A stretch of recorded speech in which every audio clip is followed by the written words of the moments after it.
اور آپ تمام دیکھنے اور سننے والوں کو السلام علیکم۔ دوستو، دنیا کے موجودہ حالات پر اگر غور کیا جائے تو سمجھ آ جاتا ہے کہ یہی وہ دور ہے جو ان سب احادیث کے مطابق بہت تیزی سے گزر رہا ہے، جس کی پیشگوئی آقائے دو جہاں محمد صلی اللہ علیہ وآلہ وسلم نے 1400 سال پہلے کر دی تھی۔ یعنی ایک ایسا دور جو قرب قیامت کی بتائی گئی تمام نشانیوں کے بیان کردہ مناظر کو واضح کر دیتا ہے۔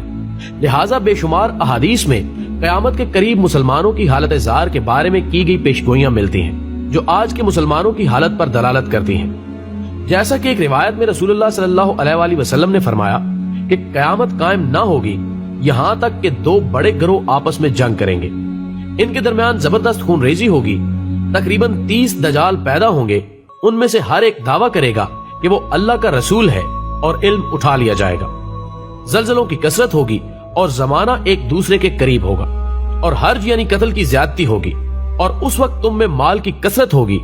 کہ بہتا پھرے گا، اور مال کا مالک قصد کرے گا کہ کوئی اس کے صدقہ کو قبول کر لے، اور وہ اس کو پیش کرے گا، اور جس کو پیش کرے گا وہ کہے گا کہ مجھے اس کی ضرورت نہیں، اور اس وقت لوگ بڑی بڑی عمارتوں پر فخر کرنے لگیں گے، اور اس وقت ایک شخص کسی کی قبر کے پاس سے گزرے گا تو کہے گا کہ کاش میں اس جگہ ہوتا، اور آفتاب مغرب سے طلوع ہوگا۔